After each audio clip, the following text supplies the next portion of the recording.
Welcome to part 2 of our two-part series of how to prepare that killer CV, how to prepare that standout CV, so that when you apply for a trainee job, a job entry level, or an internship, you are able to be shortlisted and be successful in your application. In part 1, we discussed the header, the capability statement, personal information, academic qualification, work experience, and professional courses. So if you have not checked part 1, so see part 1 and then you come and connect with part 2.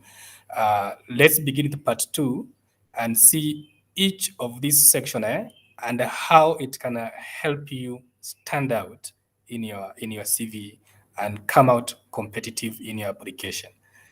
We start with part 2, and the first part of part 2 is workshops, conferences, seminars you participated in. I mentioned in part 1 that universities want to mold graduates who are well-rounded, that apart from your classwork, you can engage with other stakeholders in the community and in the academia. So here, these are a chance now to show your intellectual you, that you can be able to connect with other experts. You can go and participate in a conference and present something and contribute to different topics. So this is now a chance whereby you want to shine by showcasing your work on what you have participated in conferences, and then record that you want to stand out there. So you want to show participation, that you are a discussant in this symposium, that you gave a talk in this topic, you attended this conference and you participated. So please have this section in your CV. It's going to communicate so much about you, to show the intellectual you, that you're able also to share knowledge with other experts in your area of study. And then after this section, what can come here is professional membership and associations, that you're able to connect with other scholars and other intellectuals in your area of study. You belong to a network of a community. You belong to a network.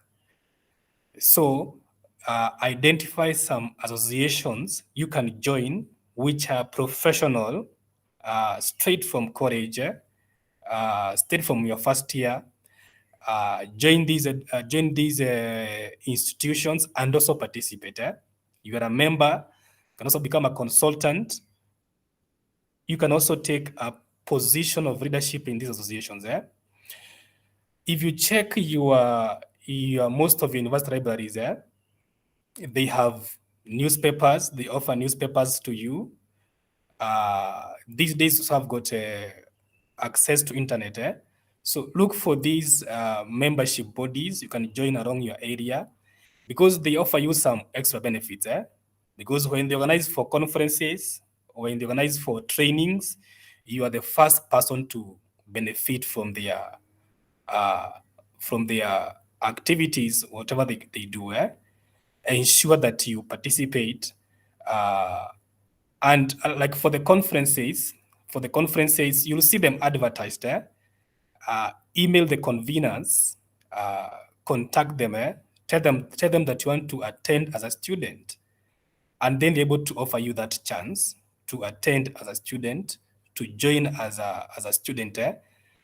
You join in that category of a student of these professional bodies, whereby you get to be mentored along your career path. And then after that, you can add your achievements and awards. Now, in your academic journey, in your social life and in your professional life, have you been feted? Have you achieved something exemplary? So mention the year And what was that? I'm trying to give you some examples of what can include here. Maybe you are the best student of the year. Maybe you went to a given competition with the university and you were given an award. You won a medal. You won a competition. This is the chance to showcase it here and use that as a chance to stand out in your application. Okay, moving on. Also, as a person, you engage with your community and you're able to give back to the community. Everybody is able to engage and give back to the community. So identify the areas you can come in your local area to begin with, and then you engage with the community because we need to serve the people. We need to give back to the society to assist those who are not the vulnerable groups. Like, for example, I'm trying to give you some examples here. You can say maybe I've joined Red Cross. For example, you campaign against anti-FGM. You have even taken leadership positions there in these bodies that engage in community service. So don't forget that even the corporates, they give back to society. So they want somebody who is also well connected and well placed, and he's conscious about society. You can't be living in your home area and you're seeing some problems you can be able to champion for their improvement, like FGM, matters of the environment. You can come in and engage the community and also join other bodies that do what you're doing. So in that way, you're able to show the other side of you as a person who can engage with the community and connect with the people. Okay, and then I think it should be the last one. Last three, you can put your hobbies, interests, and talents. I think this for entry and trainee positions, it's good to showcase your potentials. Apart from your side of as a professional, who are you? What are your personal interests? What are your extra capabilities? And again here, I'd want you to stand out and be creative because a hobby is something that you engage in doing. You use your energy to do it. So instead of saying that your hobby is watching TV and football, you can say that you are a film director, you're an actor. Instead of saying that you listen to music as a hobby, say that you're a music producer. Instead of saying that you travel, I like traveling, say that you like photography. So because a hobby is something that you do to recreate. And when you're recreating, you're using your energy and your body, so you're involved in an activity. So identify an activity which you like, which is part of your interest and talent, and then it must be something that you're engaged in. Not just, you want to stand out. So don't put some mediocre interest here. Like you can't say that your hobby is watching football. You can say maybe my interest is I'm a football team captain. I'm an entertainer. So those kind of hobbies, they'll help you stand out as somebody who is exemplary because they're able to show the energy in you and that you're able to engage some these activities. So don't forget that the corporates also have got their they also engage in sports. Like different firms have their teams in football, in volleyball. You have seen this. So they want somebody who is also vibrant and can join also their teams in those categories. So your hobbies, let them be things that you are doing and using to recreate. Okay, and then last three is the referees. You can have three references of people who know you.